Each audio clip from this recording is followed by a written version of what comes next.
Welcome to Type Garage, and today I want to show some of the hidden features on the Type Ruach that aren't as easily noticeable in the promotional video that I made for this car last week. So with that, let's dive into the Type Ruach by the Type Garage. Let's get it. Alrighty, so first and foremost, I want to show what's going on right in front of the headlights and the headlights themselves. So with the headlights, this thing right here is actually just on these hinges, you know, the adjustable ones, just connected underneath the light. And this design alone was like one of the easiest and one of the most simple. But to me, it represents the cars that this car came from, which are the 14 stud wide cars that I make that are a lot smaller than this. And to me, that gives the car a little bit more character, knowing that it's from the Type Garage that way. But look at the side dimples slash like cheekbones that are going on this car. Bro, I love this simple design. It kind of gives some character to the dead space that would be right here. And to me, it really gives the car a cute or an aggressive look, depending on how you see it, either dimples or cheekbones, whatever you see there. To me, it is a super neat design. Now, let's move on to the hood and show you the vent on the hood. So there is a vent right here on the hood. We've got some of the grills going on here. Now, some of that would be used to cool the brakes.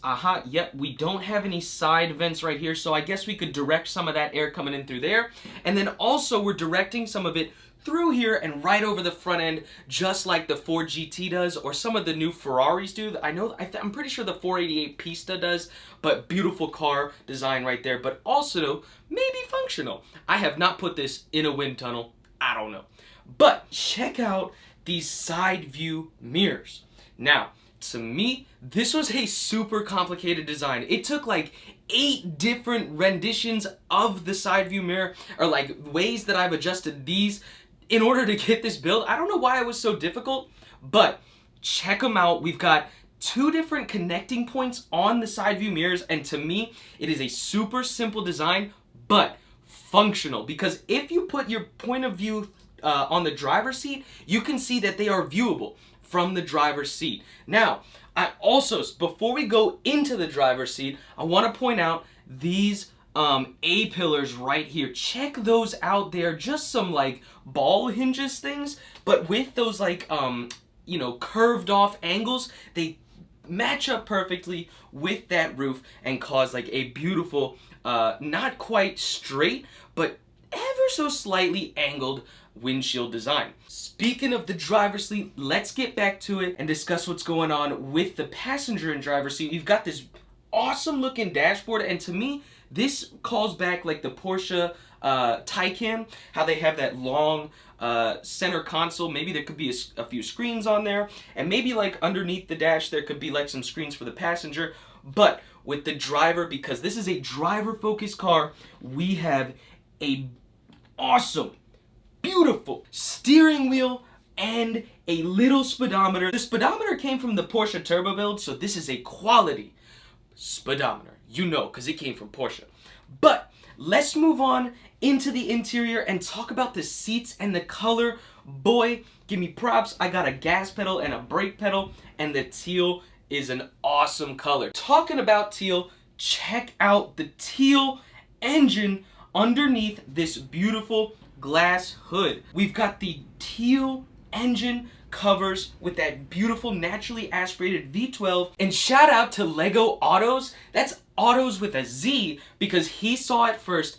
These vents that draw in cooling to the engine represent the Lamborghini Murcielago, one of my most favorite cars. Boy, what an iconic car, and what an awesome design element when those hitting a certain speed and the vents reveal themselves.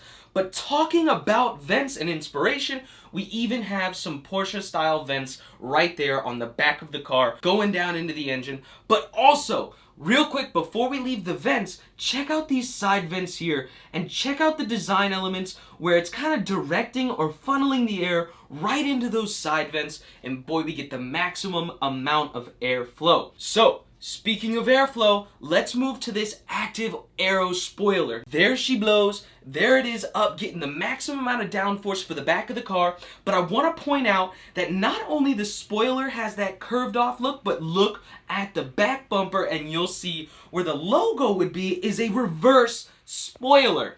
It's the small details, and that detail would make Doug DeMuro proud. But anyway, moving on. Speaking of Doug, he loves the Porsche Carrera GT, and these exhaust pipes, to me, kind of give that Porsche Carrera GT look right at the back of the car, just kind of sticking out, and you know that naturally aspirated V12 would be nasty sounding. Amazing, that is. But let's go on to the back and the rear of the car, where the last couple of details I want to shout out are my retro taillights. Check out the roundish look. It's very retro, but it's also contemporary and timeless at the same time. Also, we have that beautiful back bumper and a very simple, elegant back bumper, that is. And then we have the functional back diffuser. Check them out. So with that, that is all of the details that I wanted to show you that I wasn't able to really show you with a promotional video about the Type Ruach. Hey, if you liked today's video, definitely consider giving me a thumbs up. Definitely consider subscribing, because we're going to have much more content just like this. And we have much more content on the channel y'all can check out. Love y'all. Stay creative, guys. Take it easy. With that, much love. Peace.